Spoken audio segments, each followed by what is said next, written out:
Chris, thank you so much for agreeing to join us for an episode of the Responsible Edge podcast. We've finally snaffled you and got you on the show. Thank you No for problem. God. Good to be here and talk to you. Top man, top man.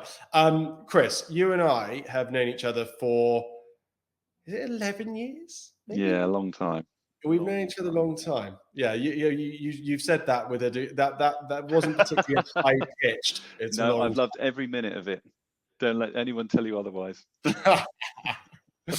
Right. Well, for everybody else that's listening in, let's kick off and learn a bit more about you. Now, as perhaps you're aware, having listened to other shows, like we're really keen to get a sense of your background and history, specifically through the lens of the kind of inspiration points, the motivational points, if you like, that have led you to make the decisions that you've made throughout your career, and really to kind of highlight the kind of the purpose and the impact that you're looking to make.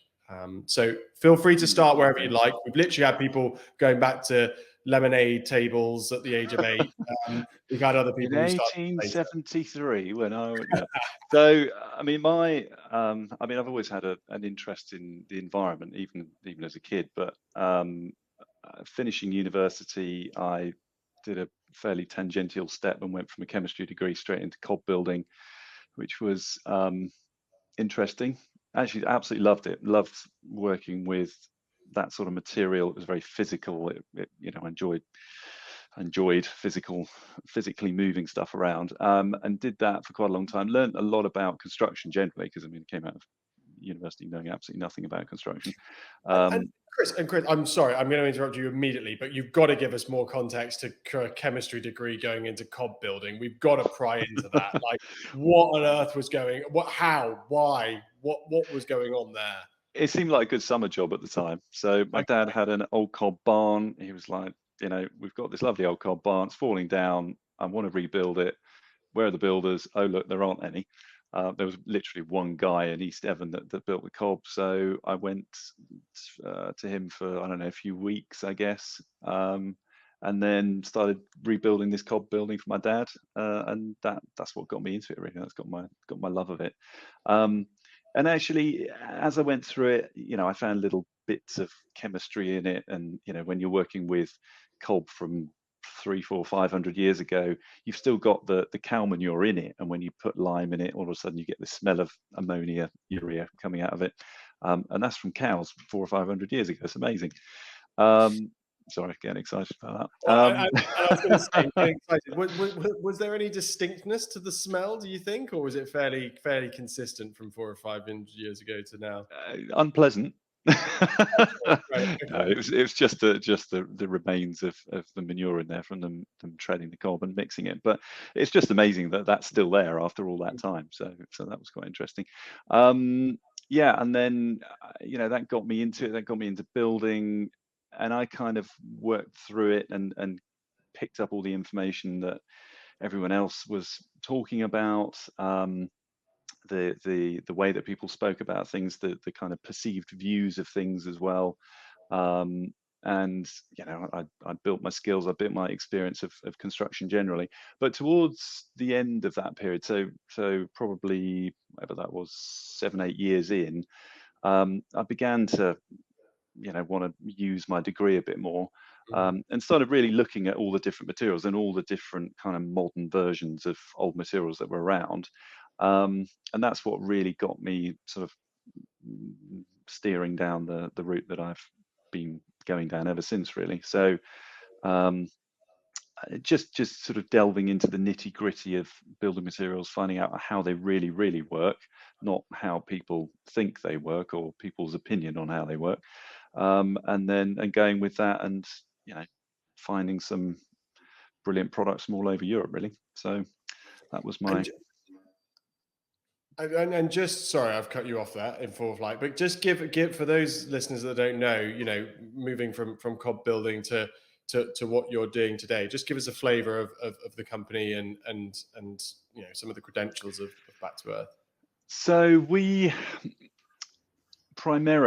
create specifications. So we've learnt over the last 15 to no more than that 20 25 years. Oh God, that long and more.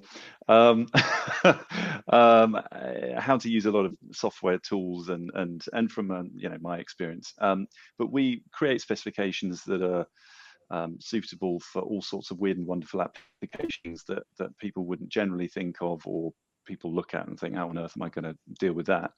And then we look at all of the products that are available all through Europe. Mainly it tends to be Europe that we go to. It's the biggest marketplace locally, and it tends to be the most diverse marketplace locally. We source lots of different materials from there and put them into these specifications, and then put these specs forward to architects and self-builders, and then supply ultimately the materials into their project. So we kind of create good, healthy solutions, long-lasting solutions for situations and scenarios that people probably wouldn't be able to cope with anything other than what we're bringing in. Well, that was knowing you for 10, 11 years as I have done, and having worked with you quite closely on the marketing of Back to Earth. That was an absolutely brilliant synopsis of what Back So to Earth it's is not the about. most concise I've ever been. No, I love that. That was absolutely fantastic. I'm going to take you back a bit though. I want to understand. You mentioned, you've always cared about the environment. You've always cared about nature. It's always been part of your makeup. Like Mm, when you brilliantly described how there was this opportunity with your dad's building to kind of fall into cob development. But mm. talk us through the moments throughout your career when you realized the potential impact that working in, I guess, construction, the built environment could have on the environmental agenda, let's call it that more broadly. Like, what were those key pivotal moments when you thought, actually, there's work to be done here, and this is something that I can really focus my energy and my time on? Well, that was, I mean, I certainly didn't have that initially. That didn't come until I really began to look at the materials. So probably whatever that is, the early noughties, 2003, 4, 5, that kind of period. Um, and really just seeing, just opening my eyes a bit more to what was actually going on around, the way that people built, the kind of lack of care and attention that that was often put into designs as well as the construction, and looking at the materials that we could get hold of in Europe that would make things easier and simpler for the construction side of it. So that was primarily what I was focusing on. And then as time went on, you could see, and in the media, in everywhere, there was more and more talk about the impact of climate change generally, but particularly that buildings have on climate change. And so that's what began sort of piquing my interest there. And really just seeing the impacts of climate change. I mean, in my lifetime, we've gone from actually having winters to having an eternal autumn to spring, and then back to summer again with nothing much in between. And that's quite a noticeable change.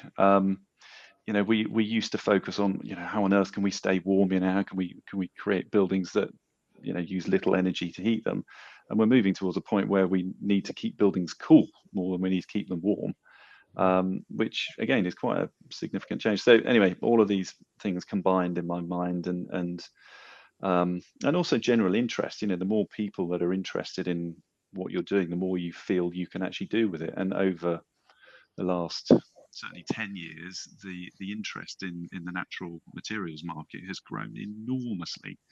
To the point where we no longer have to sort of root out and try and find projects and try and encourage people to use them. And we've gone to showing people how to use materials and how best to use materials, and actually achieve what they want to do with natural materials. They're coming to us already with the idea that they want to save energy and they want to reduce their impact on the environment. So that's been a marked change. And does that, because that's brilliant. I like I knew you were going to be a brilliant guest because you've just laid it up perfectly for me to ask the next question, which is what you're dreaming of as a host of these things. Does that fill you with hope? How Oh hopeful God, are yeah, you? Yeah, okay. But absolutely. broadly, touch upon, what's your overarching view of where we are from a climate perspective, and, yes, looking at the role of construction and the impact that it can have. It can obviously have a very significant impact if it's done correctly in terms of the climate Mm. agenda. But just give us your flavour on looking ahead, looking forward. How do you view things? So, my generation's been pretty pants on it. There's plenty of people within my generation that have really pushed the agenda, but and I'm 50 now, so Generation X, or whatever you want to call it. Still most people are more interested in lining their pockets than trying to do too much about the environment. But the biggest change that I've noticed actually is through organisations like ACAN. I mean, even all the work that Greta Thunberg's done and people like that. You can really see in younger people the seriousness that they take it, but also the actual desire to do something about it. And that's been amazing. And I'm talking people, your kind of age, early 30s. Your age and less. It's brilliant. We need to get people of my generation and older to hurry up and get out of the way for the people that are actually going to do something. Because we've been talking about climate change for 30. I've been hearing about climate change for over 30 years. Mhm. And yes, stuff is happening, and it'd be wrong to say nothing's changed, because it absolutely has, and there's an awful lot of people doing amazing work. But in the general public, it's all about, oh, it's going to be too expensive if we try and do it environmentally. It's like, so what if it costs a bit of money? Is it better to spend some money or have nothing left at the end of it? But anyway, so there's that's been the biggest sort of change that I've seen, and that's been the most amazing change, to see this sort of younger generation of people driving that change, and the sort of slow shift in the public consciousness that we need to do things differently. But yeah. And I think again that lends itself perfectly to the nature of the conversation that we're going to have today when we focus in on the topic area that we're going to be talking to. But before we get there, I have got a few more questions about you. When you, and this is a grand question, so, and Mm. feel free to bat it back if you'd like to. But I'm always keen to get a sense from people about thinking about the end of your career and thinking about looking back on what you've done.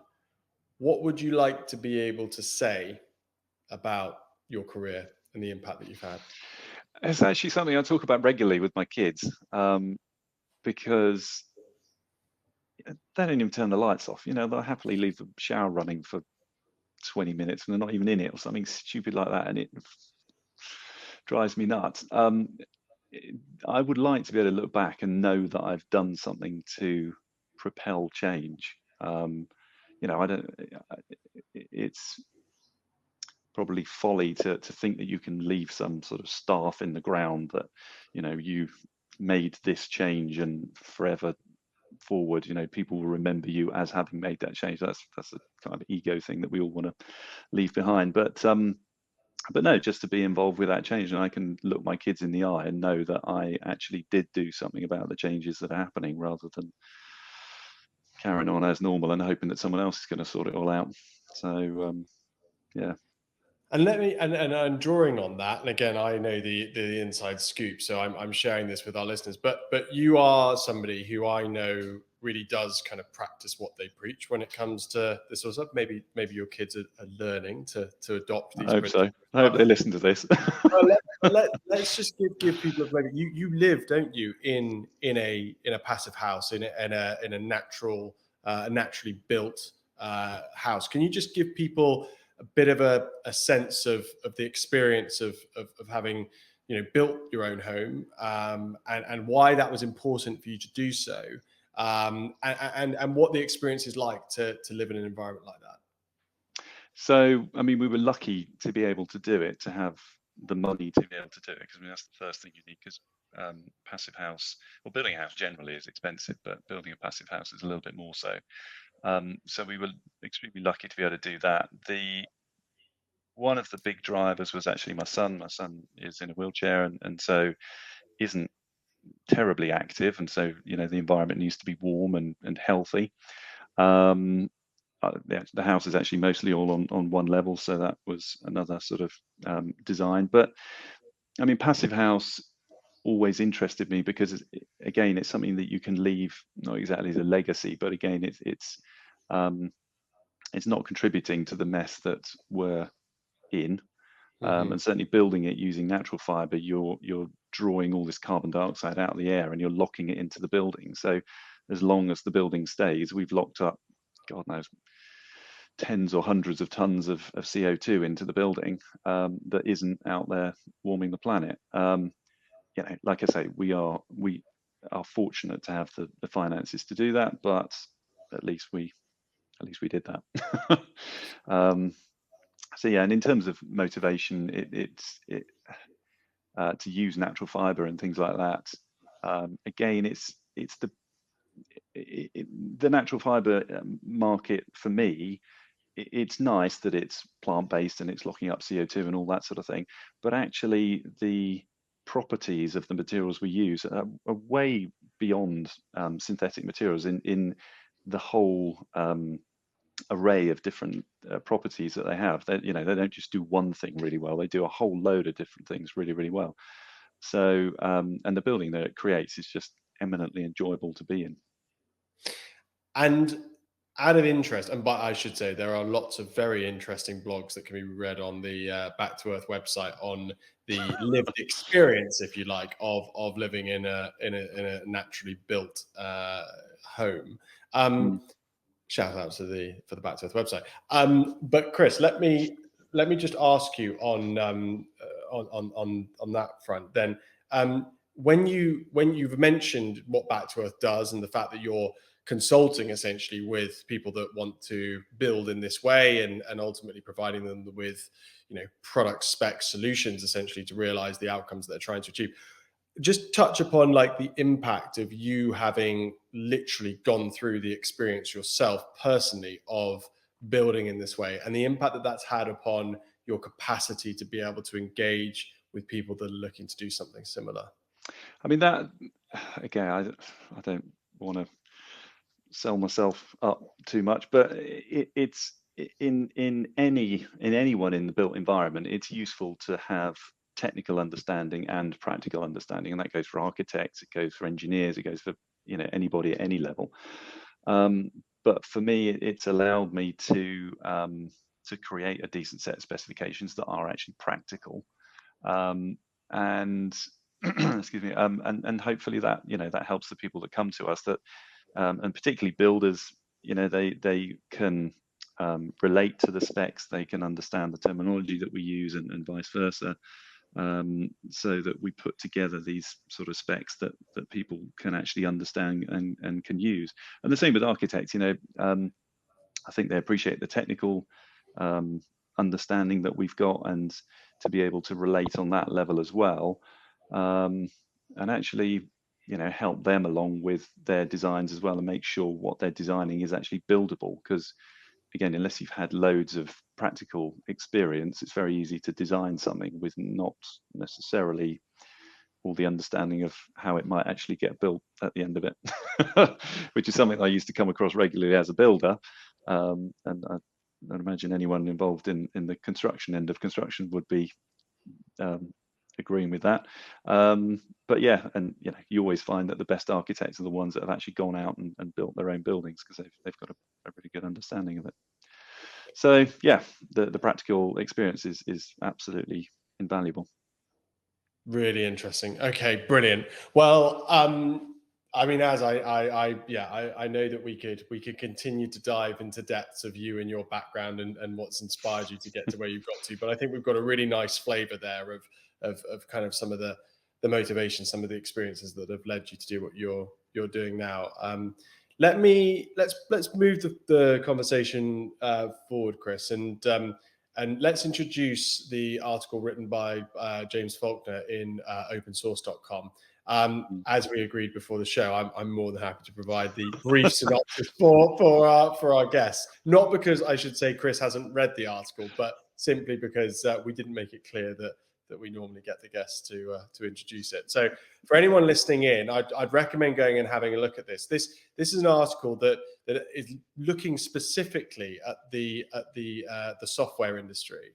And in particular, looking at the impact of going open source with software, and how businesses can essentially benefit from engaging in open source contributions and participations. So a really interesting article kind of looking at the impact of that. And there were a few kind of key benefits, I think, that it highlighted from the impact from an employee retention perspective, engagement perspective, but equally from a customer acquisition point of view, and ultimately a brand positioning piece as well. So Chris, I didn't know, like, was there anything in particular, having read that article yourself, that for you kind of, really hit home in the perhaps the context of software, before we begin to talk about how it applies to the work that you're doing?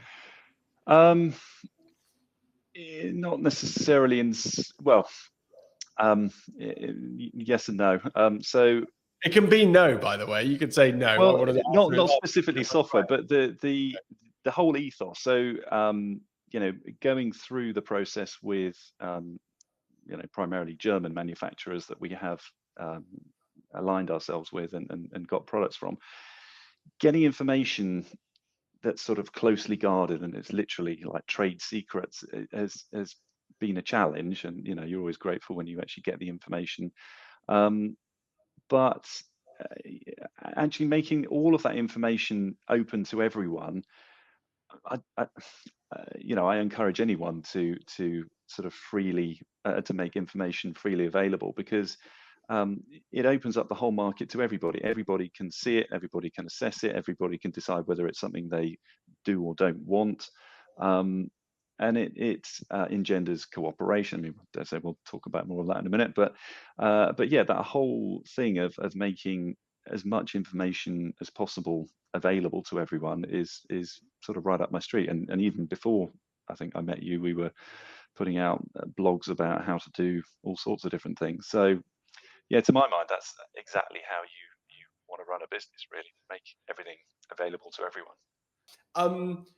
Yes, so you're imploring, I should say, other organizations to follow suit and see the value in going open source.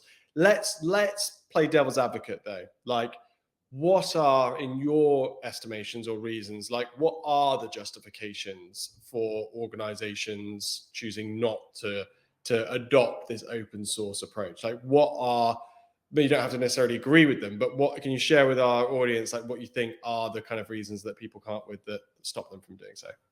I mean, people, I guess, worry that their information is unique in some way, and that giving it away will undermine their competitive edge, or someone else will discover a special secret way of doing something that they didn't know before, or something like that. But to my mind, having all of that information aggregated across the whole market is going to grow the market. And if you're a share of that market, your share will only become bigger, the same as everyone else's. So it's a kind of win-win thing to go open source. But that was always the thing with certainly the guys in Germany. It was all you mustn't tell anyone else our secrets, because then they'll know how to use their product properly, or something like that, which was kind of quite old school. But yeah, I think it's just all about that competitive edge and worrying that other people don't have the skills, or I don't know. No. I think that's definitely a key point. Let me ask you about attribution. What's your take on, because you very clearly and eloquently positioned that open source and an open source approach to sharing information essentially is the way to go. What's your views on then the role of attribution within that open source context? Is that important in order to kind of at least preserve some of that commercial value, if you like, in being seen to be contributing to an open source? I think it depends on the size of your ego. Attribution is all about your ego. If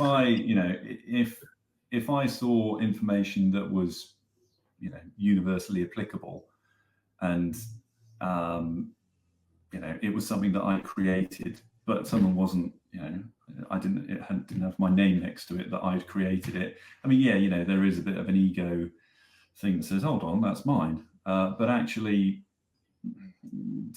if you take a slightly more impartial view of it, then if you're benefiting the whole, and you're part of the whole, you're still benefiting yourself. So I get it, and it happens to us every now and then as well. And then that's one of the concerns with AI is that it kind of hoovers up all your unique information and regurgitates it without any attribution to you. But there's also the worry that it doesn't spit out the right information. But yeah, I think attribution is an ego thing and isn't necessarily best for the whole. Well, let's shine a light now then on the back of that on the construction industry itself as your kind of industry of expertise, if you like, or experience. What's your overarching impression of the sector? And I know we're based in the UK here, so predominantly looking at the UK construction sector. But what's your view of the sort of appetite and degree to which kind of open source principles play out within the UK's construction sector? I don't think there is a lot of open source information generally in the UK construction sector. I think it is dominated by large companies that want to try and obfuscate and keep information as close to their chest as they possibly can to try and retain that commercial advantage. And you see it in all sectors. Where you're regurgitating even the same products with a different label, and it's something new and different, and it's and that happens everywhere. But it's quite a complex market in this country in that domestic construction is a commodity. There's the expectation of buying and selling and making profit out of it. People regard their homes not necessarily as a home, but as an asset that they can buy and sell and make money out of. There are lots of large companies that have probably disproportionate influence over policy, and that affects things, and that's been clearly borne out by Grenfell, that the private companies that the government sold off were massively pressurized by big companies to give the result that they wanted, and it wasn't a realistic result. So I think that culture is changing again, because the people of my generation are kind of moving through, and younger people who are seemingly on the surface of it much more, I guess, more interested in the outcome of things rather than just getting some money and running kind of thing. They're more interested in the environment. They're more interested in their job satisfaction. Their interests are very different to people who are, like I say, just there for the money and trying to maintain control over something. So that's interesting. Yeah. What do you think of? Because that's a fairly damning endorsement, basically, of the construction sector from specifically through this lens. And I have to say, from the experience I've had working in the sector too, I can't argue that point. But if we were to sort of magic 8-ball this, and we were to say, like, if the construction sector did get its act together and there was more open collaboration and sharing of concepts and ideas and information, like what could be the impact of that? Like, what if we get that right, what does the future look like for the construction sector through that? Well, it would be easy to build buildings really well if there was cooperation on all levels. So again, in the actual construction, there's so much compartmentalization that there's very little overlap between trades and skills, and so you get these gaps in between. But if manufacturers and architects and builders all work together, you can just get infinitely better construction, better levels, better quality of construction, better quality of design, more honest design as well, so that you are aware of what products actually do rather than what the marketing spiel says they may do. So, there would only be a positive outcome. I mean, it may not be the financial benefit that some manufacturers would like, because inevitably when the public knows more about certain products, they may be less inclined to buy them. But, looking at it from a more impartial standpoint and sort of anthropocentric standpoint, it would be better if we all actually work together so that we stop constantly infighting and making life difficult for ourselves and building rubbish which we only have to rebuild again in the future. Here. Well, I don't think we've had anybody say answer. Well, sorry, you've got it. Oh, people-centered. I love it. I mean, goodness, every day's a learning day on the Don't ask me to spell it. No, that was brilliant. I couldn't even say it. No, that's really interesting, and yeah, that's a really glowing kind of call to arms, I think, in terms of what could be achieved, if you like. I think in time it will. I think there are people out there that can do it, but it takes time. But I mean, that's, again, being slightly philosophical, that's the whole point of a turnover of people, isn't it? You get through people, new people come to bear and bring new ideas and new ways of working, and that's life. And out of interest, Chris, let's prying into, and obviously we're going to come on and talk a little bit about how this applies, I think, to the work that you're doing. But just before we do that, what other examples have you come across in the built environment construction sector of where there's other entities that are adopting a more open source kind of approach? Are there any other examples you can share with us that you think? Well, ACAN is an amazing organisation.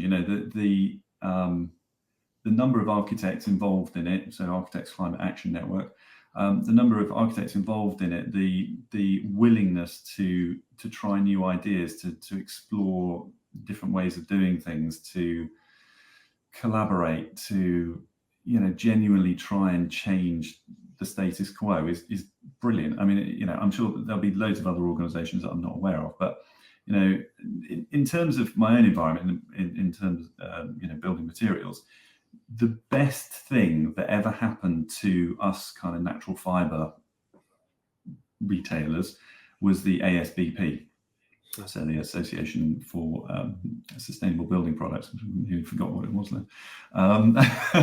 And we should say, sorry, that we have had Simon on the show previously. So yeah, just a shout out to Simon and his episode before. So and that's been absolutely brilliant. Just getting people face to face and talking. There's no substitute for having everyone in the same room and realizing, oh yeah, you're actually a person, not this evil entity of. And that's just amazing, and that creates collaboration. And that's the only way to sort of get people to move forward and actually change things, I think.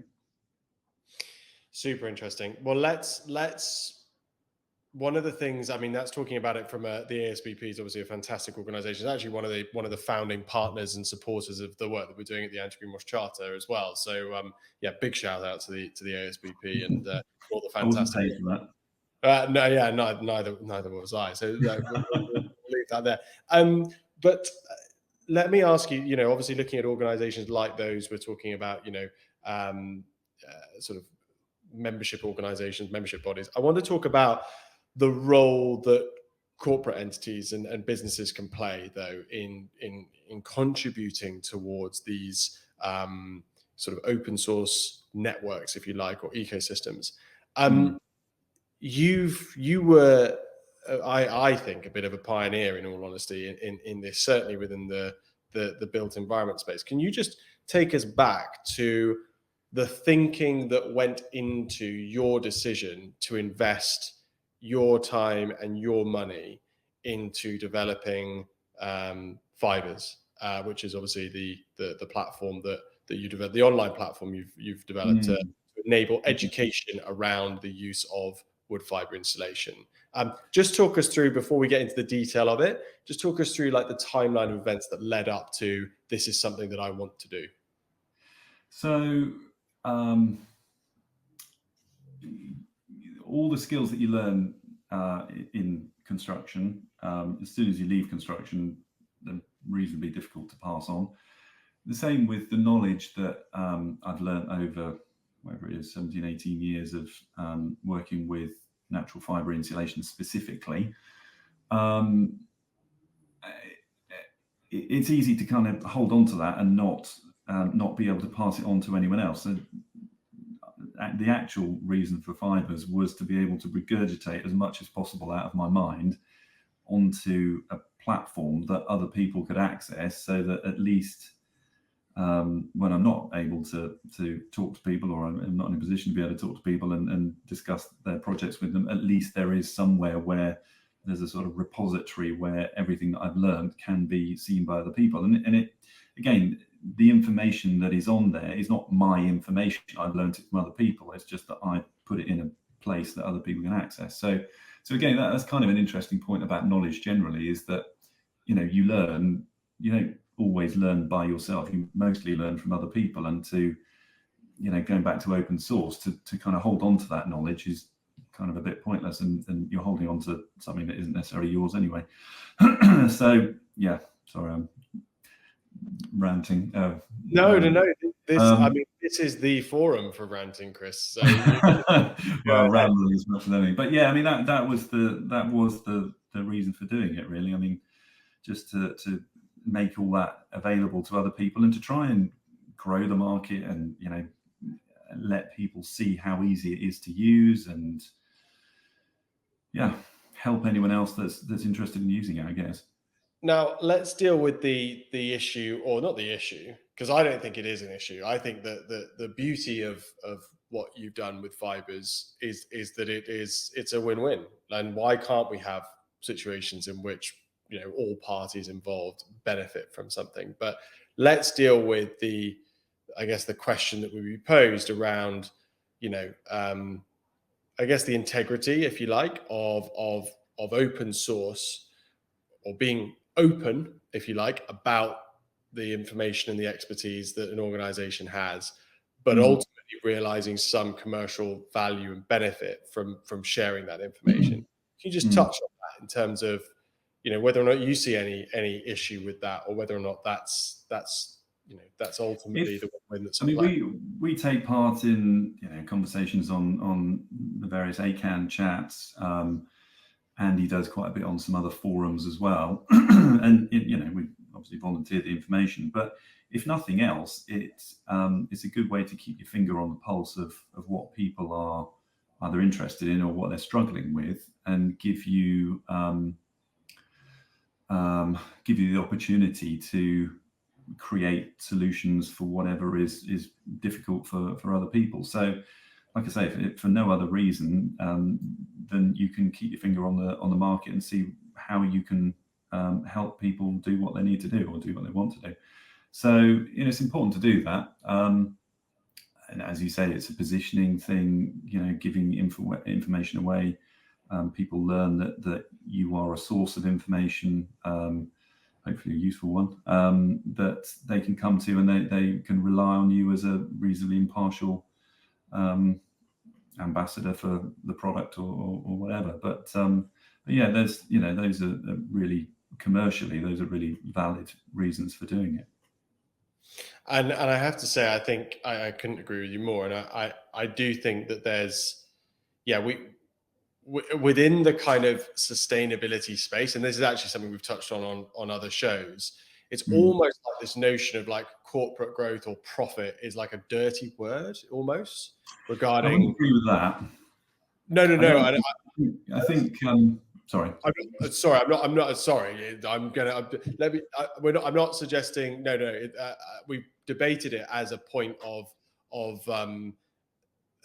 misunderstanding, if you like, of the requirement that actually the best solutions that we have available to us right now are the ones that facilitate sustainable outcomes, but do so in a way that is financially sustainable too, i.e. that yes, there is a commercial element to these initiatives as well, which is why, from my perspective, fibers in its current form, and I know it's about to be relaunched, or it might have been relaunched by the time this recording goes out. But that's why I think that the model at play is so well conceived, because you ultimately, and just to clarify for anybody now, the content within the courses is freely accessible for anybody to engage with. It's only at the point at which somebody would want to accredit themselves as having completed a fibers course that they would pay a small fee to be recognized as such. And the beauty of that model is that it gives you guys the opportunity to realize a commercial outcome that allows you to continue to invest in and develop that source of great and impactful and inspirational content. But it still allows people to access it freely as well. So yeah, just that was going to be my point on the role of commercialization of these things. Can you just take what I've just described and just comment on that for me? Yeah, I mean, I would completely agree with that, and it's necessary to make profit to be able to continue with the business. But there are companies that probably take that few steps too many, where profit is the only driver, and profits are excessive without returning much to the customers, or at the expense of the customers. And that ultimately is the point of earning money, so that in a more sustainably run business, you can plow money back into it, you can support people better, you can support the outcomes of things better, but you can support your staff and really get a really good understanding of how your product or service or whatever it is either fits in the world, and what the actual real impact of it is, and both in terms of buildings in use, in terms of afterlife, in terms of a whole load of things. So profit is important. I think probably it's underutilized at the moment, going to shareholders and lining people's pockets. I think there's a better way to spend it than some people do, but yeah. But that's why we created the Fibers platform, because it's a good way to support everything that we're doing. And out of interest, let's get specific with this. In light of that point, what would be the things that will be developed or improved that success of Fibers from a commercial perspective would have? Like, what is the money going to be reinvested in, if you like, in terms? Well, it is that support. I mean, Fibers was a fairly substantial investment, and it is really all that support. There's only so much money any one person needs, and to be able to plow it all back in to create more resources, to create more video content, to find new products, to just drive better outcomes in whatever it is we're involved with. I know it sounds a bit glib, but ultimately that is what we're actually trying to do. And there's always room to do more. And out of interest, just slightly switching focus with looking at Fibers, like what's your hope for it as a platform? Like, what are the, again, we began the conversation talking about looking at your personal impact and thinking about the impact that you're going to have. If you were to just look at Fibers itself, like what are your hopes for what the platform might be able to achieve? Well, yeah, to become a kind of go-to resource for people in this sector. The more that we can put into it, the more resources we can put into it, the more comprehensive the support can be, and hopefully we can turn it into a sort of go-to resource where, irrespective of whatever the scenario is, you can find enough information on there to get you through and actually do a good job of what you're doing. Obviously, you've got to have people that are willing to research whatever their scenario is and not kind of brush it under the carpet. But the easier we can, or the more solutions we can create, and the easier that they are to implement, then the better it is for all of our customers, but construction generally. And out of interest, Chris, thinking about, you mentioned ACAN and you mentioned sort of some of the other, I guess, macro issues at play for the UK's built environment industry.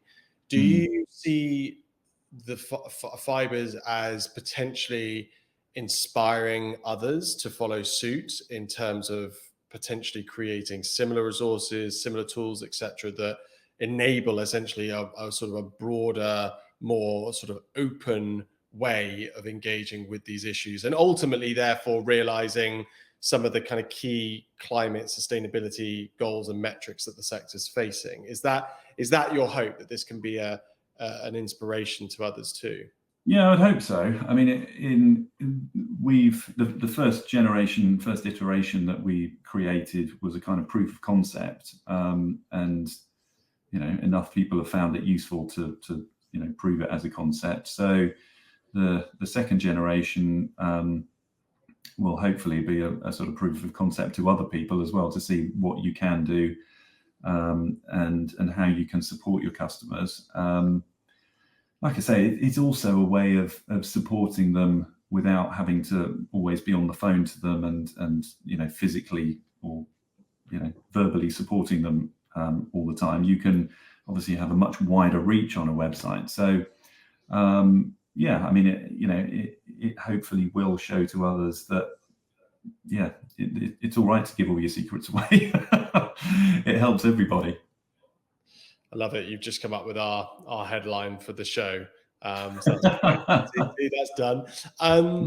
Chris, can you believe it? We've flashed through a 45-minute conversation so far. So we're going to now look to crescendo there with our magic wand question. So I know I posed it to you before, but I'll clarify it again.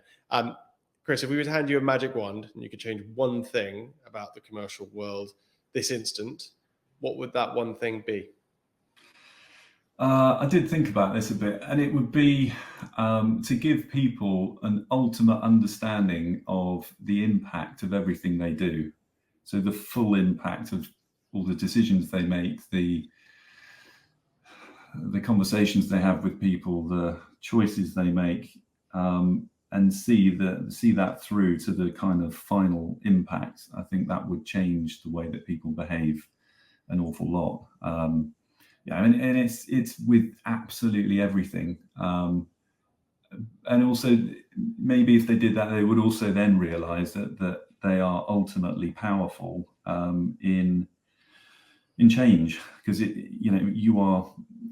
you stop buying a product, you're not buying it, you're not adding it to the list of whatever junk that's in the environment or whatever. And if enough people start doing that, change happens. So we are ultimately powerful in what we do, but it's important to actually know what we do to be ultimately powerful. Do you think, let me pry into that a little bit then, do you think that the lack of kind of personal responsibility, these are huge generalizations, I take that for granted, or I take that for a given, but is it a general lack of awareness and education as the issue, that if, let's say, Magic Wand, everybody, as you alluded to, was fully informed, essentially, your hope is that would be the thing that would wake minds up to the personal responsibility that we all have to enact change at a very, very local personal level. That's your position. Okay, interesting. Absolutely, because it's very easy to say, oh well, it's not my fault because I just bought the product, or that plane was going to fly there anyway, so I thought I'd jump on it, and I bought that phone because it was in the window anyway, and yes, it's full of minerals that have been strip mined out of Central Africa, but I know it's polluting our whole hectares and hectares of land, but it was just there. If you really look at stuff and really think about it, you might change what you do. And certainly in the corporate world, I mean, that's at the consumer end, but at the corporate world, again, it's easy to kind of turn a blind eye to the impact of what very large companies are doing, the amount of product that they put into the environment, the impact that they have as well is very significant, because they are large companies. And so you might argue they've got a greater responsibility to be aware of the impact of exactly what it is they're doing. So I mean, looking at Grenfell, just because it's in the news currently, no one really had to look too far at, if you really thought about it, well, there's an awful lot of things that shouldn't have happened there. And there was just a lot of people that thought, well, we'll make a few quid out of it and we'll turn a blind eye and just hope that nothing ever happens. And if it does, we'll be gone. And that's not a way to operate. And that still happens. That happens in every sector, but, it is still quite common in construction. So essentially what we need to sort of essentially figure out a magical mirror that essentially can be held up to every corporate in every individual in order to essentially reflect back to them exactly what the implications are of their behavior. And by doing so, we will encourage many more people to make informed decisions about what they do at both a personal level and a corporate decision-making level.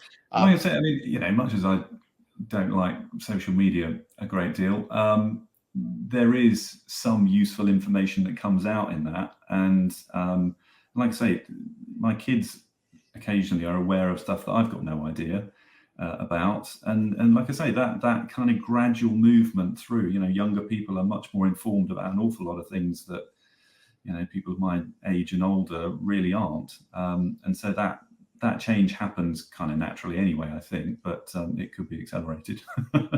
They just need to stop leaving the lights on and stop having those 20-minute showers. Shout out to Chris here at the end of this show. Chris, that's been absolutely brilliant. Thank you so much for coming and sharing. Brilliant. Lovely to talk to you. Really enjoyed it. We'll leave it there. Thanks again. No problem. See you soon.